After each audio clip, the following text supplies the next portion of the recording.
Hello students, welcome to Diya Commerce Classes. Class 12th Accountancy, Chapter number 7, Company Accounts, Issue of Shares. DK Goyal की book solve कर रहे थे हम, question number 37 तक कर चुके हैं। आज का हमारा क्वेश्चन नंबर 38। वैसे ऑलमोस्ट पिछले क्वेश्चन से मिलता जुलता ही है, बैलेंस शीट बनानी है, बट एक चीज चेंज है। अब तक की बैलेंस शीट में सिर्फ हम शेयर कैपिटल को शो कर रहे थे, रिजर्व एंड सरप्लस को शो नहीं कर रहे थे। जो आज हम क्वेश्चन करने जा रहे हैं उसमें हम शेयर कैपिटल के साथ साथ कैपिटल रिजर्व को भी शो करेंगे और हमें इसमें शेयर फॉर फीचर अकाउंट भी बनाना है। अब आप कहोगे ये कैसे बनेगा?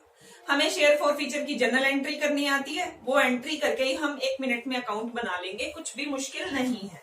ठीक है जी, आप करते हैं क्वेश्चन नंबर 38। पढ़ते हैं क्या कहता है क्वेश्चन नंबर 38।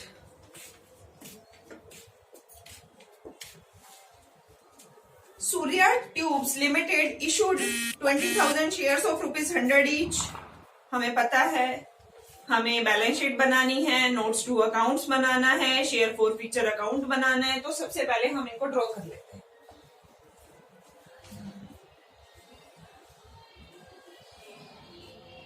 बैलेंस शीट हमें ज्यादा बड़ी बनाने की जरूरत नहीं है, सिर्फ हमें 2 ही आइटम्स को शो करना है।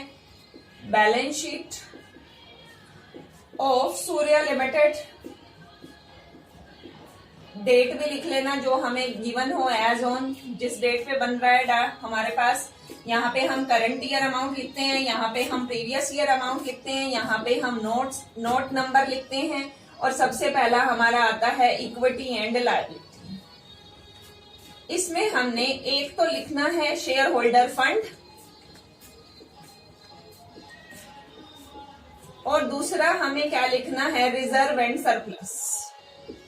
बस ये 2 आइटम को हमने फिलअप करना है।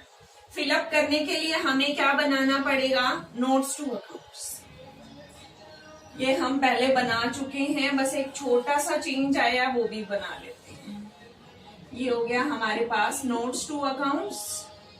तो हमारा फर्स्ट नोट तो हमने किसके रिगार्डिंग बनाना है, शेयर कैपिटल के रिगार्डिंग बनाना है। सबसे पहले क्या दिखाते हैं हम, क्या शो करते हैं, authorised capital.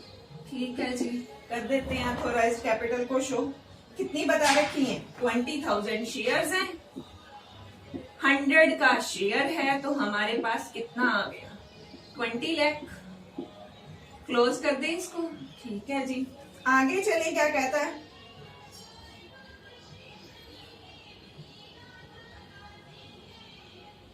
The due amount was received। Authorised नहीं गिवन, हमें इशूड गिवन है। ठीक है, कोई बात नहीं। अथोराइज्ड नहीं पता तो हम छोड़ देंगे, हम नहीं लिख सकते। जो इंफॉर्मेशन है सिर्फ हमने उसी को ही पुट करना है। इशूड कैपिटल हमें दे रखी है। आगे कह रहा है due amount was received except for 500 share on which 70 पर share were received. These 500 share were forfeited and 300 share were reissued and 60 each fully paid up। ये क्या कहानी है जी, आराम से पढ़ते हैं। देखो क्या कहता है, Surya tube limited issued 20,000 shares of ₹100 each। हमने issued कैपिटल को शो कर। ठीक है जी, नेक्स्ट आगे चलिए। ड्यू अमाउंट वाज रिसीव्ड, किसका पैसा नहीं आया, डिफॉल्ट कौन कर रहा है पेमेंट में, 500 शेयर्स। ठीक है जी, ऑन विच 75 पर शेयर रिसीव्ड, 100 में से कितना पैसा दे दिया इसने, 100 का शेयर है, 75 दे दिया, 25 नॉट रिसीव्ड। ठीक है जी, आगे चले। अब कहता है इसमें से these 500 शेयर फॉरफिट, हमने ये शेयर फॉरफिट कर दिए। इसमें से 300 शेयर क्या कर दिए, री इशू हो गए। ठीक है जी, किस हिसाब से री इशू किए, 60 ईच, फुली पेड अप। ये हमारे पास इंफॉर्मेशन है। सबसे पहले तो हम ये देखेंगे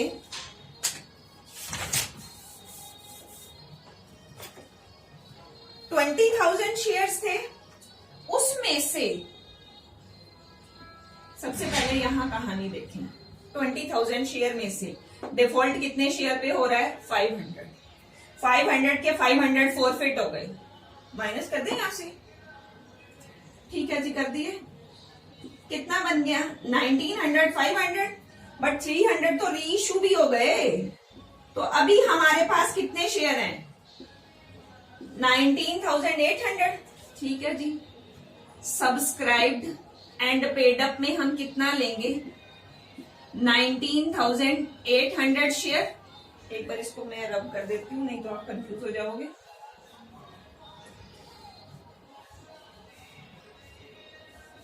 $20,000 शेयर थे, 500 क्या हो गए? यहाँ पे इसको मैं आपको बता देती हूँ। 20,000 शेयर है, 500 फॉरफिट हो चुके हैं, 19,500 300 री इशू हो चुके हैं। एट प्रेजेंट हमारे पास शेयर कितने हुए? 19,800। 100 के अकॉर्डिंग कितना अमाउंट बनता है? 19,80,000। ठीक है। 20,000 शेयर थे, 500 फॉरफिट हो गए, 19,500 रह गए। 300 री इशू कर दिए तो वापस हमारे पास 19,800। अब इसके अंदर कह रहा है हमें 500 शेयर्स ने गड़बड़ करी थी जो हमने फॉरफिट करे, फिर री इशू करे। Share show the forfeited share account and the balance sheet as at closing date. ठीक है जी। अब हम चलते हैं, इसमें से हमें पता है एरियर को क्या करते हैं? लेस, और फोर फीचर को क्या करते हैं? ऐड। बट इसमें एरियर वाला तो कोई है ही नहीं, सिर्फ डिफॉल्टिंग कितने थे? 500। वो हमने सारे के सारे क्या कर दिए? फॉरफिट। तो ये तो है ही नहीं, फिर क्या रह गया? Share four feature. Share four feature लेना है इसके अंदर। ठीक है जी। अब हम बनाते हैं शेयर फोर फीचर अकाउंट, उससे हमें क्लियर हो जाएगा। हमने बनाना है share four feature account. Account हम 3 शेप में बनाते हैं। लेफ्ट साइड हमारी डेबिट साइड होती है और राइट साइड हमारी क्रेडिट साइड होती है। ये हमारा डेबिट साइड हो गया, ये हमारा क्रेडिट साइड। एक बार मैं आपको जनरल एंट्री की ओर लेके जाऊंगी। हमने 500 शेयर फॉरफिट करने हैं। कितने शेयर्स रुपीस कॉल्ड अप है? 100। तो हमारी एंट्री क्या बनती थी? Share capital account debit. यही करते थे ना? आया क्या नहीं? 2 शेयर कॉल नहीं आया, बाकी कहां चले गया? 2 शेयर फोर फीचर। कितने की कॉल नहीं आई थी? 25 की नहीं आई। ये तो कॉल में चला गया, बाकी कहां गया? Four feature. 100 में से 25 नहीं आया, आ कितना गया? 75 आ गया। 500 मल्टीप्लाई 75 हमारे पास कितना आ गया? 37,500। जर्नल एंट्री करी मैंने। क्या जर्नल एंट्री करी? हम फोर फीचर की जर्नल एंट्री कर चुके हैं। क्या जर्नल एंट्री होती है? Share capital account debit. 2 share call जो रिसीव नहीं हुई और 2 शेयर फोर फीचर, यही करते हैं। शेयर कैपिटल में 500 शेयर है, 100 के हिसाब से लेंगे, कितना आ जाएगा? 50,000। कॉल कितने की नहीं आई? 500 शेयर है, 25 रुपए की कॉल नहीं आई। 12,500 जो नोट जो रिसीव हो गए वो कहां जाते हैं? फोर फीचर में। कितने गए? 37,500। यही हम अकाउंट में पोस्ट करेंगे। क्या एंट्री होगी? By share capital. हमारे पास कितना आ गया? 37,500। फर्स्ट एंट्री आ गई अकाउंट में। ठीक है जी, आगे चलते हैं। जर्नल एंट्री बनाई और उससे हमने इसको पोस्ट कर दिया। अब आगे क्या कहानी थी कि हमने 300 शेयर री इशू करे। री इशू करते हैं तो हमारा क्या एंट्री होती है? Bank account debit. कितने शेयर री इशू करे थे? 300। मल्टीप्लाई कितने रुपीज से? 60 रुपीज से। 3000 मल्टीप्लाई 60, 18,000। कितने का लॉस हो रहा है हमें? 100 का शेयर है, 60 में दे रहे हैं, फुली पेड अप। 100 वाला शेयर 60 में दे दिया, 40 का हमें लॉस हो गया। वो कहां से कवर अप करते थे? शेयर फॉरफीचर से कवर अप करते थे। 12,000 टू शेयर कैपिटल, यही एंट्री होती थी री इश्यू करने की। अब आपा ने यहां से सिर्फ फॉरफीचर को उठाना है। फॉरफीचर डेबिट हो रहा है, डेबिट साइड में ले आए। क्या लिखेंगे? टू शेयर कैपिटल, री इश्यू के टाइम पे कवर अप हो गए। ये दो एंट्री हो गई। अब चलते हैं आगे। 500 शेयर फॉरफिट करे, 37,500 आया। 300 शेयर्स री इश्यू करे, उसमें इतना यूज हो गया। अब 500 शेयर पे हमें प्रॉफिट हो रहा है 37,500 फॉरफिट करने पे। जब हम किसी के शेयर फॉरफिट करते हैं तो कंपनी को प्रॉफिट होता है, क्योंकि जितना पैसा शेयर होल्डर ने दे रखा है वो कंपनी उसको जब्त कर लेती है, अपने पास रख लेती है। कितना? 500 का 75 रुपए के हिसाब से आ गया था, 37,500 आ गया था। अब इसने 300 शेयर तो री इश्यू कर दिए। ये टोटल 500 का शेयर था, री इश्यू कितने हो गए? 300। आप 300 का शेयर निकालें। ये जो 37,500 प्रॉफिट था, ये कितने शेयर पे प्रॉफिट था? 500 पे। हमने जितने शेयर री इश्यू कर दिए उसका प्रॉफिट निकालो, क्योंकि उस पर तो लॉस भी हो गया ना। 12,000 का लॉस हो गया। 100 वाला शेयर 60 में बेच दिया, तो हमारा ये कैलकुलेट करेंगे, हमारे पास आ जाएगा 22,500। 300 शेयर का प्रॉफिट है, जिसमें से 12,000 यूज हो गया।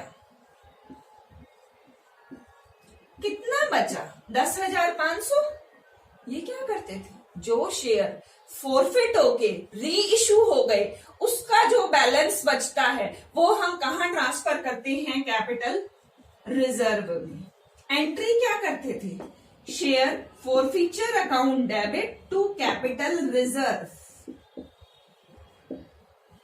Share forfeiture debit to capital reserve. कितना? 10,500। बस हमारी यही एंट्री है, बाकी बैलेंस बच जाएगा। ठीक है जी। 37,500 टोटल था, 1,200 यूज हो गया, 10,500 ट्रांसफर कर दिया, रिमेनिंग कितना बच गया? 0,050,257,121 15,000 बैलेंस बच गया। अब ये बैलेंस कौन से शेयर के लिए बचा है?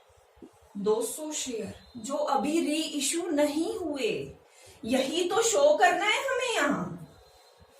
हमें यहाँ पे शो कौन सा करना है? 200 शेयर का, जो अभी री इश्यू नहीं हुए। ठीक है जी, शो कर दिया। हमारे पास कितना आ गया?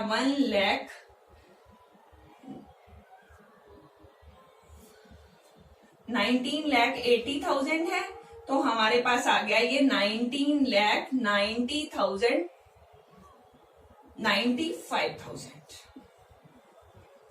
ठीक है, 19,95,000। हमारा ये काम खत्म। अब हमने यहाँ पे कैपिटल रिजर्व को भी दिखाना है। दूसरा नोट, कैपिटल रिजर्व आया है ना, अभी 22,500 बनता था, 12,000 यूज हो गया, तो कैपिटल रिजर्व कितना आया? 10,500। हम यहाँ शेयर होल्डर में दिखाएं कितना? 19,95,000 और हमारा 10,500। तो हमारे पास ये आ जाएगा 20,05,500। चेक कर लेते हैं, इतना ही आंसर आ रहा है।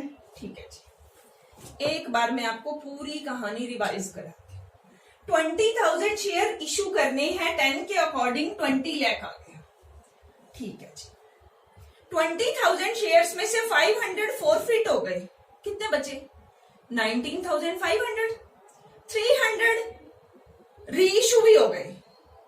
19,500 प्लस में 300 19,800।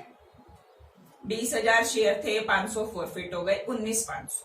300 री इश्यू हो गए, 19,800 गुना में 10, 19,80,000। 100 19,80,000। अब इसमें ऐड क्या करना होता है, हमने forfeiture calls in arrear minus भी करना होता है, बट यहाँ पे कोई भी ऐसा शेयर होल्डर ऐसा नहीं है जिसने पेमेंट ना की हो और हमने उसके शेयर फॉरफिट भी ना की हो। 500 शेयर डिफॉल्ट करा था, उनको फॉरफिट कर दिया। कॉल्स इन एरियर का केस कब आता है, जब ऐसे शेयर होल्डर हैं जिनकी पेमेंट भी नहीं आई और अभी वो फॉरफिट भी नहीं हुए। ऐसा कोई केस नहीं है। अब शेयर फॉरफिट, 500 शेयर थे, 500 में से 300 तो री इश्यू हो गए, उनका तो खेल खत्म। फॉरफीचर में कितना आएगा, 200 शेयर का बैलेंस। 200 शेयर फॉरफीचर होता भी क्या है, जितने रुपीस उसने पे कर दिए, 100 में से 25 नहीं दिए, 75 तो दे दिए, 15,000 प्लस कर दिए। उसके बाद हमने निकाला कैपिटल रिजर्व। कैपिटल रिजर्व कैसे निकाला, 500 शेयर थे हमारे पास, जिन्होंने 75 रुपीज तो दिए थे, टोटल शेयर फॉरफीचर बैलेंस कितना था, 37,500, जो क्रेडिट में हमने जर्नल एंट्री से पुट किया। अब इसमें ये कितने का शेयर है, 500 शेयर का। हमने 300 का शेयर निकाला, हमारा आया 22,500। उस 300 शेयर पे लॉस कितने का हो गया, 300 शेयर गुना में 75, उसका कितना था, 22,500। 300 पे लॉस कितना हो गया, 60 रुपए में इशू किया नया शेयर, 100 वाला 60 में 40 लॉस हो गया। बचा हुआ कहां डालते हैं हम, कैपिटल रिजर्व। यहां एंट्री पुट हो गई, बैलेंस आ गया। आई थिंक यहां तक आपको क्लियर हो गया होगा। अगर आपको किसी को किसी भी टॉपिक में कोई भी डाउट हो तो आप कमेंट बॉक्स में अपना डाउट लिख सकते हैं। नेक्स्ट क्वेश्चन के साथ मिलते हैं नेक्स्ट वीडियो में। Okay bye, take care, thank you.